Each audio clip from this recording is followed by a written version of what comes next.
In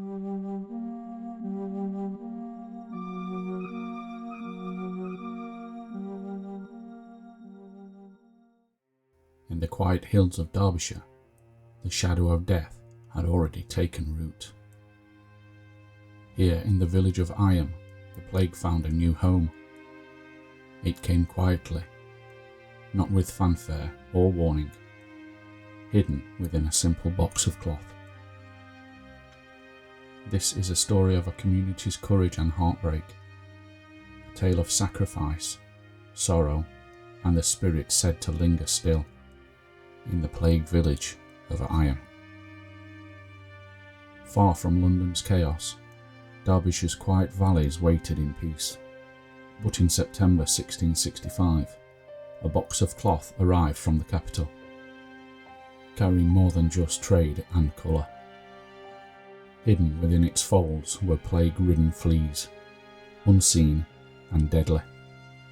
Within days, George Vickers, the tailor's assistant, fell ill, the first of many in the doomed village of Eyam.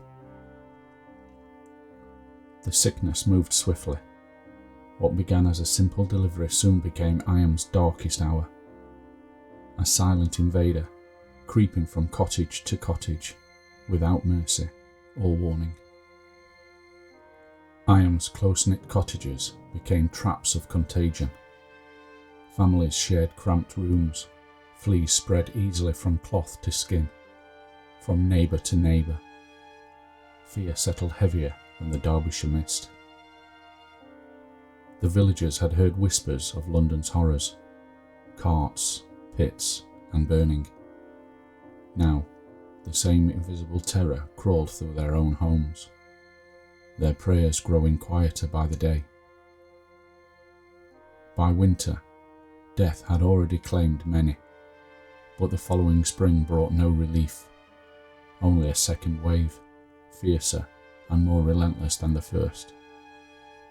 At the heart of Eyam's tragedy stood two men of faith, Reverend William Montpesson and his predecessor Thomas Stanley. Together they faced an unthinkable choice for the good of all. They urged the villagers to quarantine themselves, to remain within Eyam's borders, no matter the cost. Escape meant survival, but staying meant saving countless others beyond.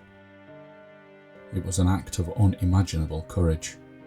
By choosing isolation, they sealed their fate, turning Eyam into both a prison and a sanctuary. No other village had made such a decision. In an age defined by fear and flight, Eyam chose to stand still, to contain what others would have fled. The villagers created boundary points where no one crossed. Supplies were left on stones, coins cleansed in vinegar to kill infection before being exchanged for food and medicine. The old plague stone still stands today, a simple hollow in stone filled with vinegar and memory, a symbol of Eyam's self-denial and humanity in the face of despair. Eyam became an island of grief. Between 1665 and 1666, around 260 souls were lost, nearly half the village. Entire families vanished, leaving doors unlatched and hearths gone cold. Graves filled faster than prayers could be spoken. Survivors buried their loved ones in gardens or fields, fearful of contagion, unwilling to risk another's life for final rites. The tolling of the church bell marked each loss. Soon, the sound itself became a ghostly present, echoing through the empty lanes long after the living had fallen silent. Among Eyam's most heart-rending tales is that of Elizabeth Hancock. Within 8 days, she buried her husband and 6 children, each taken by the plague's cruel hand. With no one left to help, she dug the graves herself on a lonely hillside. Villagers watched from afar, too fearful to approach, too broken to intervene. They later swore they saw her ghost, a grieving figure kneeling at the mounds, her sobs carried on the wind like whispers from another world. The Riley family's cottage became another house of sorrow. Only one child survived as the rest succumbed, leaving behind a silence heavy with memory and regret. Years later, visitors spoke of strange sounds within, soft knocks, distant sighs, faint crying from rooms long empty. The air inside felt thick, almost aware. Some say the family's spirit never left, that in their love and suffering they remained bound to the home where their story ended. When fear filled the church, worship moved outwards. At Cooklet Delph, a natural stone amphitheatre, villagers gathered, apart yet together, their voices carried by the wind. Hymns echoed across the cliffs, mingling with sobs and rustling leaves. It was faith at a distance, unity without touch, hope without safety. Even now, the place feels charged. Visitors speak of an invisible congregation, the faint murmur of prayers lingering in the hollow air. Eyam's boundaries became sacred ground. Coins soaked in vinegar were placed in hollows or troughs, exchanged for food from nearby villagers that dared not cross the line. These stones marked life and death, contact without contact. Each transaction carried risk, yet also a fragile promise of survival and compassion. At dusk, some claimed to see shadows moving there, figures waiting silently by the stones, still keeping watch over the edges of their village. Among Eyam's martyrs was Catherine Montpesson, wife of the rector. She stayed behind her husband despite the danger, offering comfort to the dying until she herself grew weak.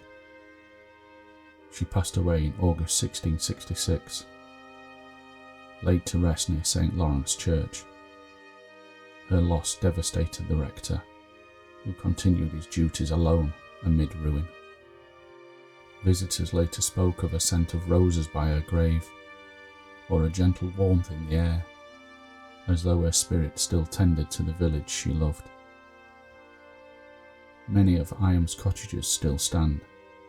Their rough stone walls bear plaques with the names of the dead, reminders of families who faced death together. Tourists often describe sudden chills or faint voices. Some hear footsteps pacing old wooden floors.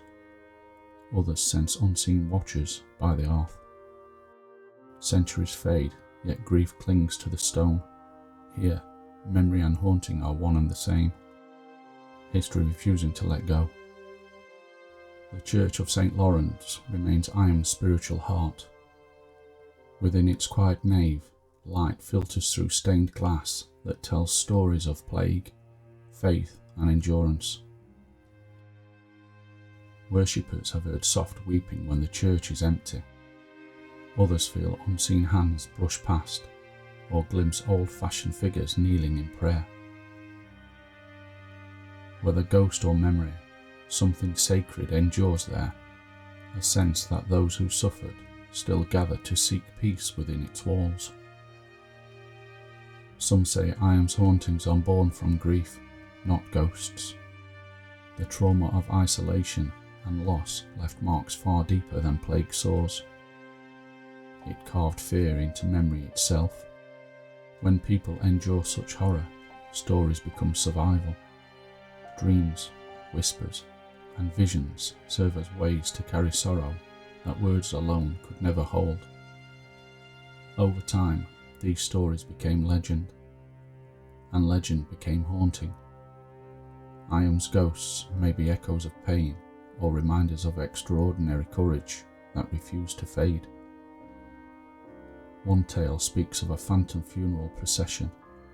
Villagers once swore that on quiet nights, a line of dark shapes moved slowly down Eyam's lanes, silent and solemn. Lanterns glimmered faintly in the mist, though no one walked there. The figures drifted towards the churchyard before fading into the night, as if duty still called them home. Witnesses said it was the souls of plague victims still walking their final path, a funeral that never truly ended. Even Eyam's fields hold secrets. Farmers ploughing the earth where plague victims were buried tell of unearthed bones and strange blue lights floating low over the soil. Others speak of sudden cold winds sweeping across open ground, as though something unseen still moves there, restless beneath the crops that feed the living. Eyam's sacrifice sanctified its soil. Every furrow and field holds the memory of lives willingly given to save others, a haunting born not of fear, but devotion. Not every story in Eyam is one of sorrow. Some say protective spirits linger, guardians who once gave their lives to defend the quarantine. Travellers walking the lanes at night have felt unseen guidance, as if a gentle hand leads them away from danger, towards the safety of home. Perhaps Eyam's spirits do not haunt, but watch. Their sacrifice endures, not as a curse, but as a quiet, eternal act of care. The plague cottages are the most visited places in Eyam. Behind their low doors and thick walls, generations have felt a lingering heaviness in the air. Some visitors speak of sudden tightness in the chest, or faint scratching from behind the walls, the echo of the fleas that once carried death through cloth and timber. In these small dark rooms, time feels suspended. The past breathes softly, reminding every guest how quickly life once slipped away. Cooklit Delph remains peaceful today, a place of green quiet. Yet when fog settles, shapes appear among the rocks, like figures gathering for worship once more. Visitors describe faint hymns rising on the breeze, or the sensation of being surrounded by unseen murmurs, standing just beyond sight in the drifting mist. Whether imagination or memory, the Delph feels alive with presence. A church without walls, where grief still whispers through the stone. The boundary stone stands weathered and solemn, a relic of sacrifice. Its hollow still bears the marks where villagers left coins, cleaned in vinegar, to buy food from beyond. At night, locals claim to hear faint clinking, as though the dead still trade, forever repeating their final act of courage and restraint. A cold wind sometimes rises suddenly around it, as if Eyam's spirits still gather there to honour the choice that saved so many others. Riley's graves, resting place of the Riley family, is among Eyam's most mournful sights. Set in open countryside, it overlooks the fields where plague once raged. Visitors describe an overwhelming sadness upon arrival, a weight in the chest, as if the air itself remembers loss and suffering. Some hear a child's voice calling faintly, others feel unseen eyes watching from the hill. Whether legend or truth, the graves hold Eyam's sorrow still. Eyam's story spread far beyond its hills. While other villagers fled the plague, Eyam stood firm, containing it within, a living wall between death and deliverance. Their isolation saved countless lives across Derbyshire and beyond. Letters, sermons, and travellers carried word of their bravery throughout England's fearful towns. To many, Eyam became a village of martyrs, ordinary people whose suffering became a testament to faith, duty, and human endurance. Centuries later, pilgrims still visit Eyam. They came to honour the sacrifice and, some admit, to feel the village's ghostly atmosphere for themselves. Writers and travellers have recorded strange sensations: a chill without wind, whispers in the still air, and sudden waves of sorrow that vanish as quickly as they came. History and haunting intertwine here. Eyam is both a memorial and a mystery, where the dead are remembered not only by name, but by presence. Today, Eyam's museum and heritage trail tell its story through exhibits and preserved cottages. But no display can truly capture the feeling of the village itself.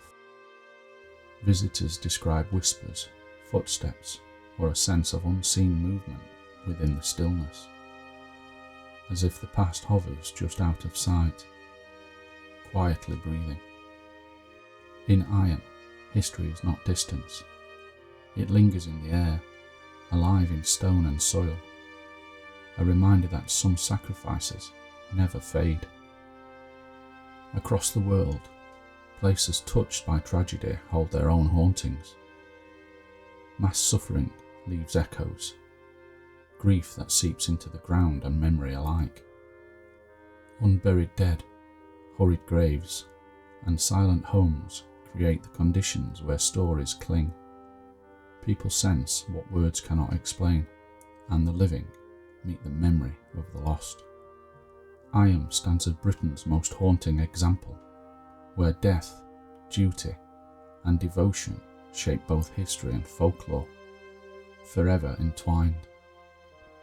Whether ghosts truly walk Eyam's lanes or not, their presence is felt. Every cottage, grave, and stone bears the weight of courage and heartbreak. Hauntings may simply be memory refusing to fade, the collective echo of lives cut short, yet never forgotten. Eyam's story is more than supernatural. It is deeply human, a legacy of love, loss, and duty that endures beyond death itself. Eyam is haunted not just by spirits, but by remembrance. Every visitor comes expecting to feel something: sorrow, reverence, or perhaps the faint brush of history's cold breath. The cottages, the graves, the winding lanes, all carry the weight of expectation.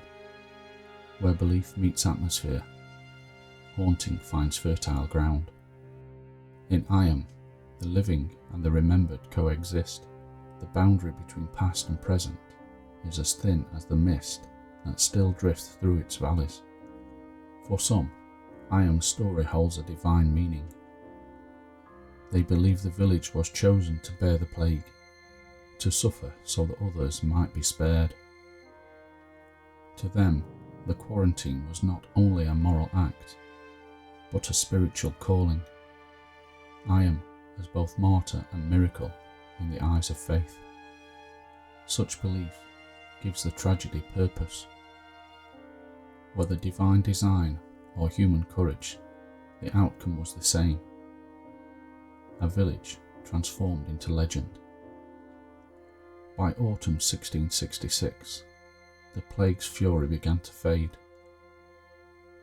The cold months brought calm, and what remained of Eyam emerged into silence. Cottages stood empty, hearths cold, families broken. But the infection had not spread. Their sacrifice had worked, saving countless lives beyond their borders. In the stillness that followed, grief took root, and with it, the stories that would keep Eyam's memory alive for centuries to come. The ghosts of Eyam endure in both story and sensation. Footsteps on cobbles, faint weeping near graves, and shadows that vanish when looked upon.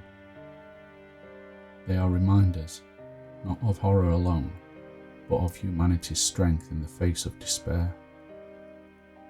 Every haunting is a tribute to those who stayed.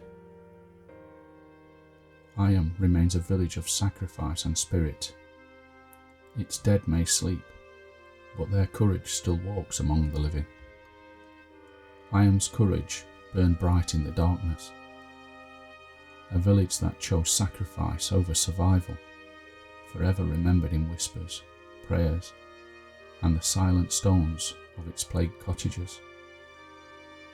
But even as Derbyshire found peace, far to the south another disaster was kindling. In London, flames would soon devour a city still trembling from plague. Next time, we journey to the heart of that inferno, to the year 1666, when London burned and the Great Fire changed the world forever.